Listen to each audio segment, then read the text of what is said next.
지금으로부터 27년 전 1992년 10월 28일 이 땅 대한민국이 들썩거렸습니다. 하늘로 들려 올려져 간다는 휴거가 있다고 믿는 사람들이 있었기 때문입니다. 다미 선교회가 주동하면서 많은 신도들을 미혹한 사건이죠. 다미는 이장님의 책 다가올 미래를 대비하라 에서 온 것이라고 합니다.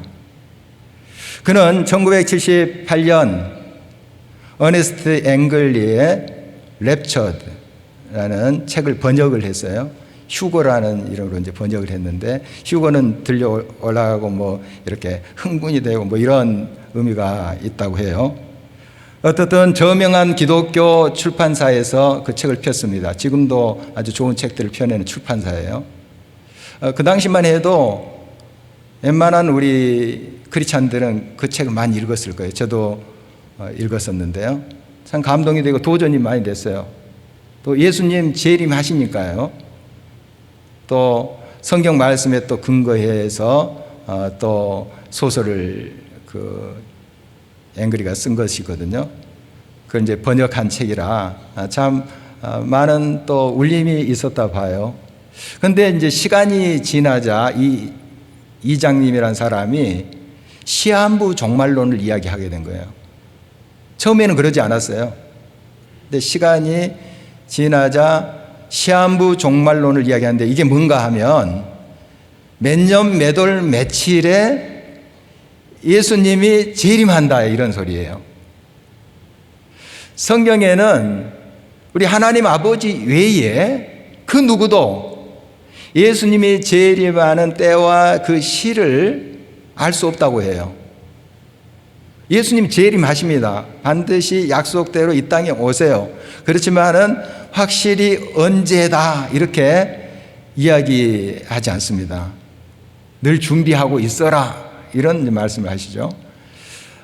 그래서 여러분들이 몇 년 몇 월 며칠 예수님 오신다 이렇게 이야기하는 사람이 있으면 이단인 줄 아시면 됩니다. 예수님 분명히 오세요. 그렇지만은 그때와 시기는 알 수 없다 하는 것이죠. 왜 1992년이 나왔을까? 이런 계산에서 나왔습니다. 16세기 프랑스의 천문학자이고 예언가인 노스트라다무스라는 사람이 있어요. 이 사람이 세계에 종말이 올 것이다 하는 예언을 했어요. 그 말에 근거해서 1999년, 9수가 3개예요. 1999년에 이 땅에 멸망이 올 것이다. 이렇게 이제 사람들이 추정을 한 거예요. 그러면 왜 1992년이 됐는가? 1992년이 됐는가? 1999에서 7을 빼면 돼요. 이 7이라는 숫자가 뭔가 하면 이 7년은 예수님이 재림하기 전에 오는 7년 대환란, 이것을 말하는 거예요. 그러니까 요한계시록에도 7년 대환란이 나오거든요. 그래서 예수님이 재림하기 전에 하나님을 신실히 믿는 사람들이 공중에 들림을 받고, 그러니까 7년 대환란을 면하는 거죠. 공중에 예수님을 맞이하고 남아있는 자들이 이 환란을 받는다. 7년 동안 고난을 받고, 거기에서 또 신앙을 지킨 사람은 나중에 또 이제 천국에 가고 뭐 이렇게 주장하는 거죠. 어떻든 1992년 10월 28일이 됐어요. 그 전에도 많은 사람들이 다민선교회로 몰려오고 각 또 추종자들이 곳곳에 모여서 이 날을 기다리고 있는 것입니다. 드디어 그 날의 자정이 가까우는데 아무런 미동도 없는 거예요. 막 초긴장으로 집중하고 있는데 나방 한 마리가 탁 올라갔대요. 바닥바닥. 그러니까 누군가 외쳤어요.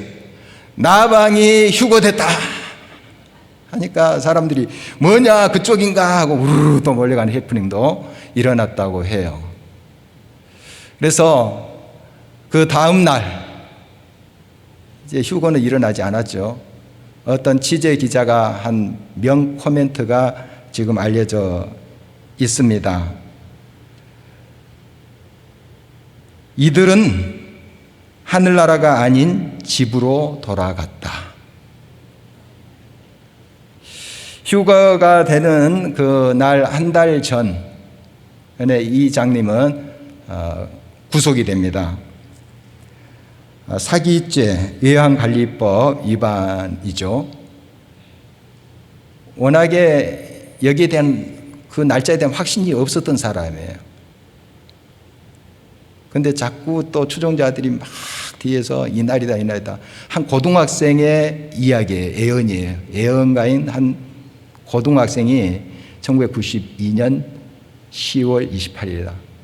그걸 그대로 받으면서 사람들이 막 그걸 추종하는 거예요.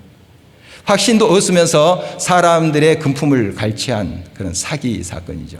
형을 이제 살고 나왔습니다. 추록해가지고 그가 발표를 했죠. 시한부 종말론 잘못된 거다. 잘못을 인정했어요. 그리고 그의 이름을 바꿨대요. 사람답게 살자 하는 의미로 이답게. 그 성이 또 이씨라서 또 어감이 그렇습니다. 이답게 이렇게 이름을 고쳤대요. 거기에 그 날에 어떤 것은 흰 옷을 입고요. 주님의 그 임재 안에서 들림을 받는 그것을 준비했다고 그래요. 아무리 흰 옷을 입고 목욕 재개를 한들 이 엉터리 신앙을 가지고 어떻게 천국에 갈 수 있어요? 구원 받을 수 없는 거죠. 학생이 시험 날짜 안다고 시험 잘 봅니까? 물론 시험 날짜 알아야 되겠지만 그것보다도 실력을 키워야 되잖아요. 잘 성실히 준비하고 시험 날짜 이제 되면 시험 치러서 좋은 성적 거두는 거 아니겠어요? 그런데 삶에 하나님의 말씀으로 채우지 않고 하나님의 뜻을 따르지 않고 이상한 소리에 현혹되어 가지고 흰옷만 입은다고 목욕제만 한다고 천국에 갈 수 있나요? 없는 거죠. 그래서 우리 주님이 이 날짜를 안 알려주는 거예요. 날짜 알려주면 벼락 공부하니까 그때만 반짝 경건한 척 신앙인인 척 할 수 있으니까 평소 실력 가지고 천국 가는 겁니다. 평소에 하나님의 말씀을 따라서 나의 가치관가 아니라 세상의 가치관이 아니라 하나님의 가치관을 따라서 살다가 맷돌 갈다가 들림 받고 밭 갈다가 들림 받는 거예요. 시한부 종말론 때문에 우리가 공중으로 들림 받는다 하는 휴거 이것조차도 우습게 여기는 사람들이 있습니다. 예수님의 재림조차도 이야기하면 아주 우스운 이야기인 줄 여기는 사람들이 있어요. 이것도 잘못됐어요. 다민 선교회가 시한부 종말론을 이야기한 것은 아주 엉터리입니다. 그러나 예수님의 재림의 사건은 분명해요. 예수님이 그렇게 말씀하셨습니다. 오늘부터 대림절이 시작되는데요.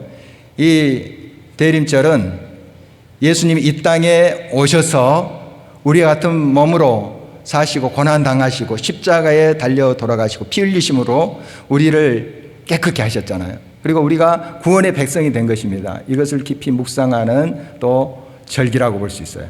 동시에 예수님의 다시 오심, 재림 이것을 우리가 어떻게 어떤 마음으로 어떤 삶의 자세로 어떤 가치관으로 기다릴 것인가 그걸 묵상하는 절기가 바로 대림절입니다.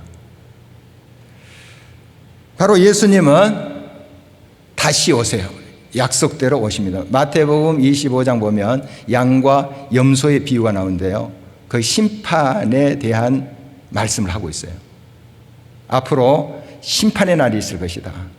그리고 예수 그리스도를 진실로 믿는 자는 양의 편, 의인이라고 하고 예수 그리스도를 믿지 않는 자는 염소 편 이렇게 비유를 하고 있어요.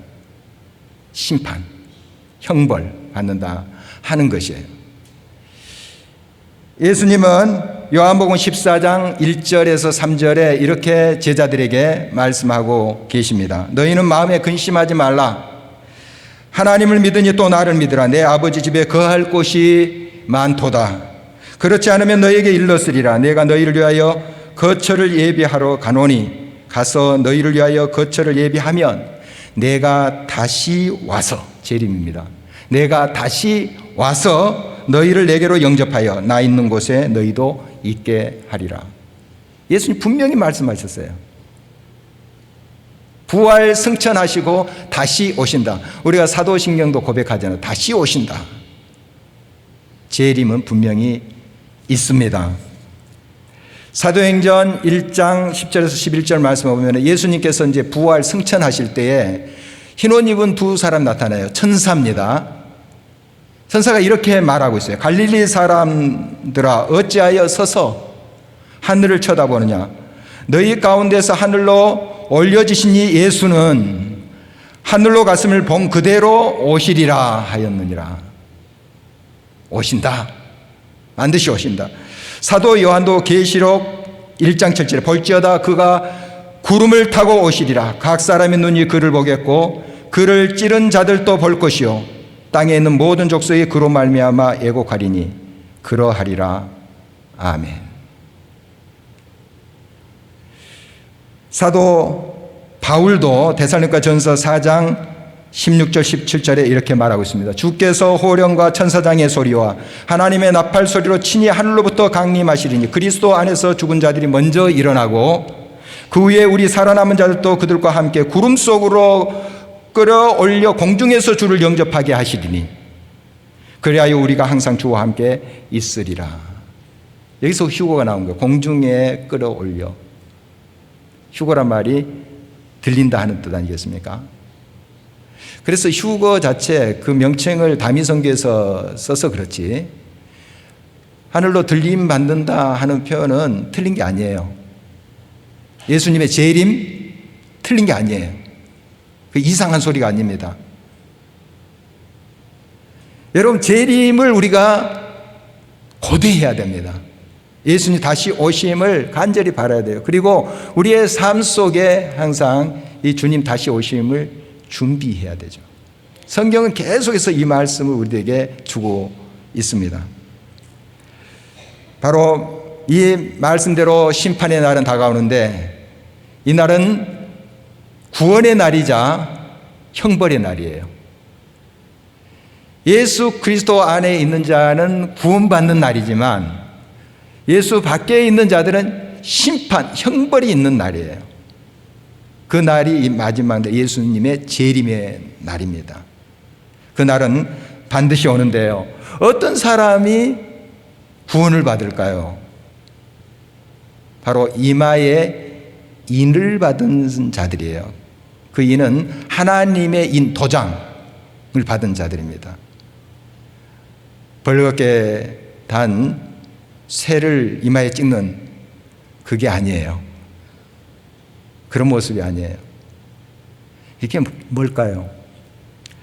계시록 13장 16절 18절에 보면은 사탄에 속한 자들도 이마에 도장을 받아요. 666이라는 도장을 받는데 어떤 인을 우리가 받느냐 하는 게 중요해요. 하나님의 인인지 사탄의 인인지 참 중요해요.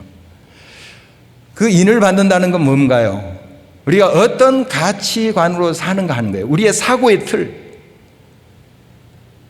그것이 이 세속적인 욕망과 자기 쾌락의 모습인지 아니면 부족하지만 때로는 실수하고 넘어지지만 하나님의 뜻대로 살고자 하는 그런 삶의 가치관인가 하는 거예요. 어떤 가치관으로 우리가 살고 있는가. 요한계시록 2장 3장에 보면은 소아시아 7교회에 우리 주님 편지하시는 내용이에요. 보면 칭찬도 있고 책망도 있는데 버가모 교회, 두아디아 교회 이런 교회들의 이단들이 있었어요. 다른 교회도 물론 있었는데 어떤 이단인가 하면 버가모 교회는 니골라당 이란 게 있었어요. 지난 주도 나눴지만 니골라당. 그리고 두아디라 교회는 이세벨당. 옛날 아합 그 왕비인 이세벨의 이름을 따서 여자가 아마 교주격인 그런 당인가 봐요. 이 이세벨 당, 니골라 당 서로 좀 다른 당이지만 그 내용은 똑같아요. 성경을 보시면 두 가지에 크게 탐욕과 음행, 이거 똑같아요. 이게 세속적인 가치관이에요. 돈, 명예, 성. 물론 다른 것도 있지만은 이게 핵심적인 부분이에요. 돈, 탐욕. 이런 가치관으로 사는 것, 이것이 세속적인 삶의 모습이에요. 그러나 그 반대로 돈의 가치관이 아니라 천국의 가치관, 실상 부여한 것이 어떤 것인지 알며 나는 비록 부족하지만 주님을 붙잡고 사는 것이 그 어디나 천국임을 인정하면서 믿음으로 사는 자의 삶, 바로 그것이 하나님의 인을 받는 천국의 가치관을 가지고 사는 자의 삶의 모습인 것이죠. 바로 이 이마에 임 받은 사람들의 숫자가 오늘 본문에 나오는데 여러분 많이 들은 숫자예요. 14만 4천 명. 14만 4천 명 하면 또 어떤 이단이 떠오른가요? 신천지 이단이 떠올라요. 신천지에서 이 14만 4천 명에 빨리 들어라, 이거 넘치면은 이제 더 이상 천국 못 간다, 이렇게 그들 나름대로 전도를 했어요. 그런데 2010년에 10만 명이 된 거예요. 우리가 보면 엉터리인데 배웠다는 사람들이, 뭔가를 많이 안다고 하는 사람들이 거기에 또 빠져들기도 해요. 참 이 사탄의 계략이 놀랍습니다. 그래서 벌써 2010년에 10만 명이 넘자 곧 14만 명 4천 명이 될 거다 하는 계산이 나오잖아요. 그래서 그 신천지 말을 바꿉니다. 신천지 교인이 아니라 그래도 이 복음방, 뭐 복음을 가르치고 뭐 훈련하고 뭐 그런 것 같아요. 거기에 교사쯤 돼야 된다, 이렇게 말을 바꿔요. 좀 그 세계에서 검증이 되고 인정받는 자야 된다, 이렇게 말을 바꿔요. 2014년에 벌써 14만 4천 명이 넘었습니다. 지금 더 막 늘고 있어요, 그 신도수가. 자꾸 말을 바꿔요. 거짓이죠. 여러분, 이 14만 4천 명은 그 문자적으로 숫자가 아니에요. 상징적인 숫자입니다. 한번 그것을 제가 몇 가지로 설명을 드릴게요. 오늘 이제 본문의 말씀에 보면은 이스라엘의 12지파가 쭉 나옵니다. 그런데 거기에서 말하는 이스라엘은 지금 우리가 생각하고 있는 그 이스라엘이 아니에요. 출애굽해서 광야에서 12지파를 분류를 하죠. 레위지파는 제사장 지파에서 빠져요. 제사장 지파니까 빠져요. 그리고 요셉도 빠지고 요셉의 두 아들이 들어가요. 레위지파 요셉 빠지고 요셉의 두 아들 에브라임과 므낫세 들어가니까 12지파 되는 거잖아요. 그런데 오늘 본문은 그 12지파의 이름과 달라요. 단 지파가 빠졌어요. 에브라임 지파 빠졌어요. 요셉이 들어갔어요. 그 다음에 레위 지파가 들어갔어요. 다른 거예요. 새 이스라엘을 말하는 거예요. 이 신천지나 여호와의 증인도 그러는데 자기들이 뭐 므낫세 지파다, 뭐 루벤 지파다, 지파를 나눠놨어요. 이 계시록 말씀의 근거에서 그랬겠죠. 그러나 엉터리 해석이에요. 그래서 뭐 루벤 지파 모이시오 하고 이 앞에서 어디 여행 가나 봐요. 무슨 지파 모이세요 막 하더라고요. 여러분은 무슨 지파에 속했어요? 유다 지파입니까? 베냐민 지파예요? 그들은 다 지파가 있어요. 틀린 거예요. 틀렸습니다. 그리고 각 지파마다 오늘 본문에 보니까 1만 2천 명, 12 곱하기 1만 2천 명 하니까 14만 4천이 나오는 거예요. 그런데 보십시오. 유다 지파는 숫자가 많아요. 그 인구가 많아요. 베냐민 지파 상대적으로 작아요. 작은 지파예요.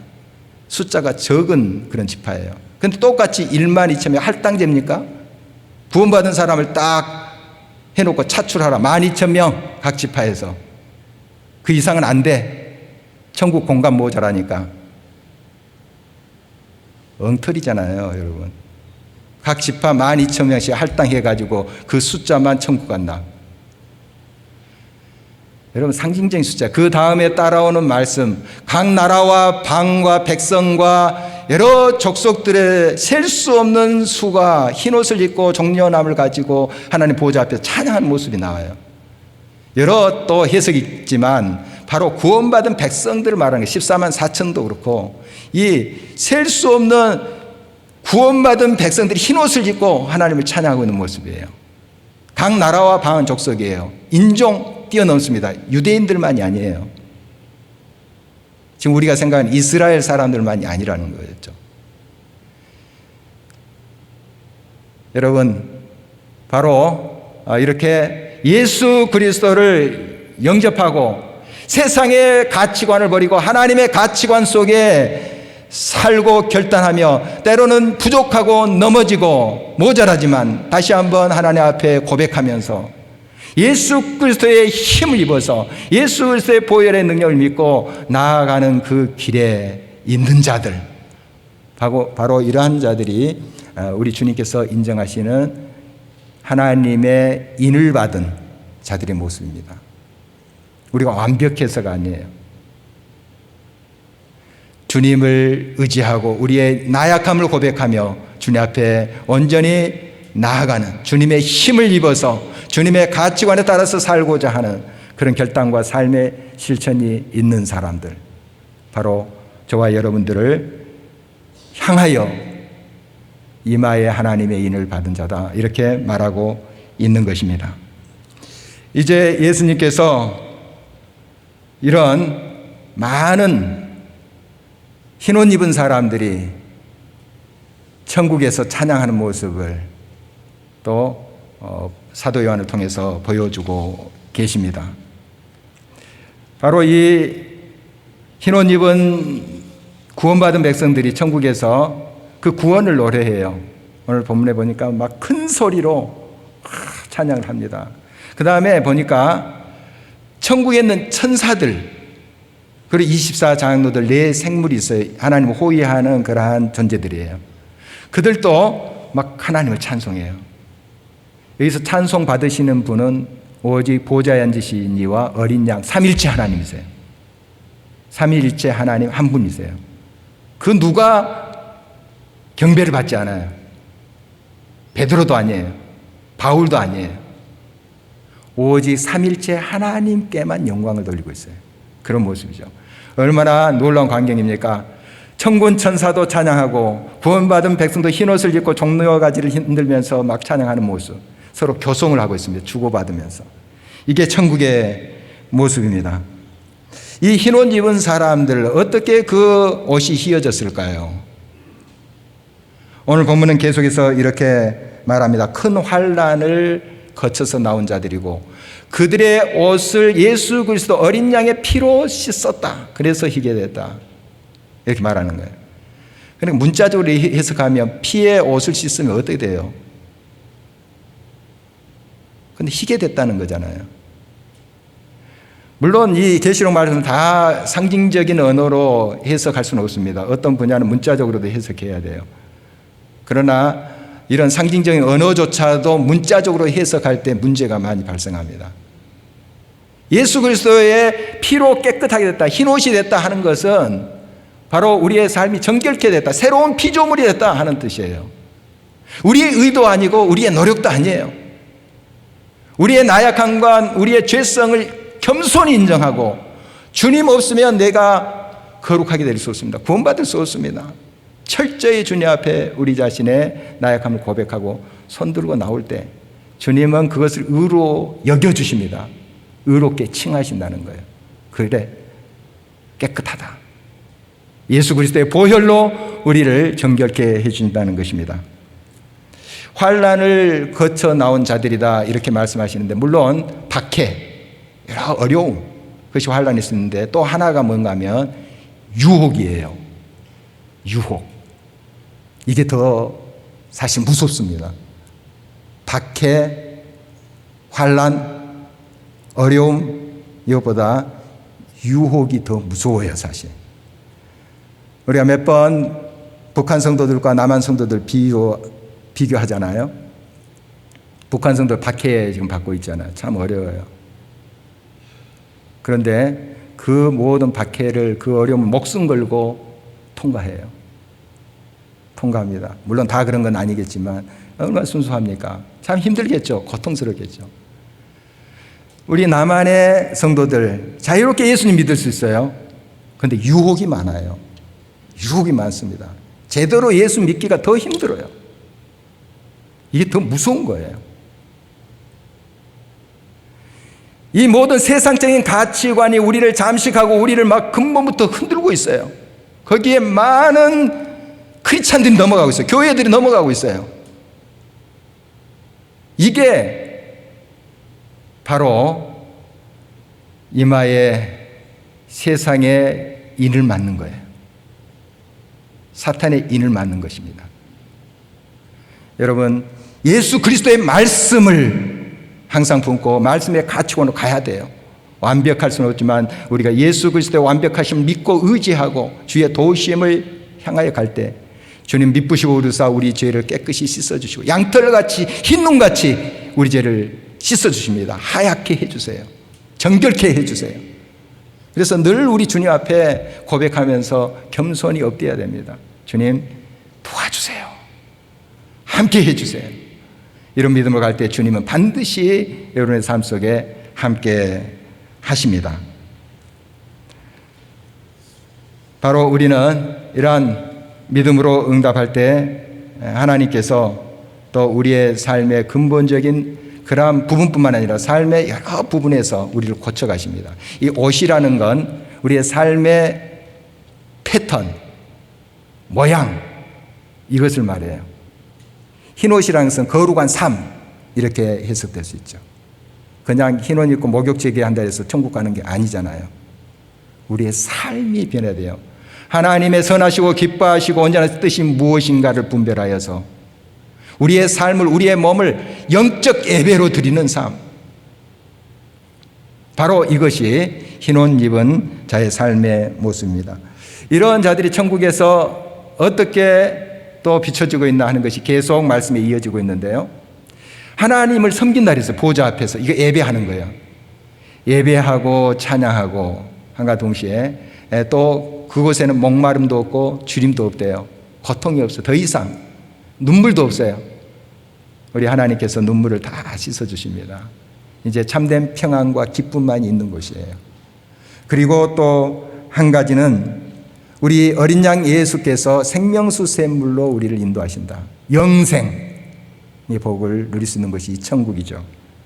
우리가 알고 있는 내용입니다. 여러분, 이 땅에 우리가 살 때도 흰옷 입고 사셔야 돼요. 흰옷 그 두루마기 입고 살자 하는 그런 뜻은 아니죠. 거룩한 삶.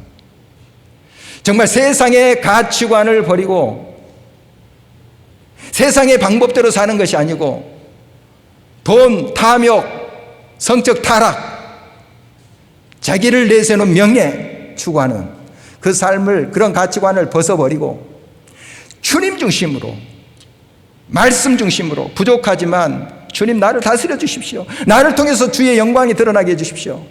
주의 이름이 존귀케 되게 해 주십시오. 겸손히 주님을 따라가다가 우리 주님 부르실 때 그때 하늘로 올려 가는 것이에요. 맷돌 갈다가, 학생 공부하다가, 주부는 설거지 하다가 가는 거예요. 여러분, 이런 믿음으로 꼭 저와 여러분들 승리하기를 간절히 바랍니다. 흰옷 입은 성도님들, 거룩한 하나님의 백성들로서 우리가 나아갈 때 부족하지만 우리를 통해서 하나님이 이 땅을, 우리 자녀들을, 우리 후손들을 거룩하게 고쳐 가실 것이에요. 그 믿음을 응답하는 저와 여러분 되시길 주의 이름으로 축원합니다.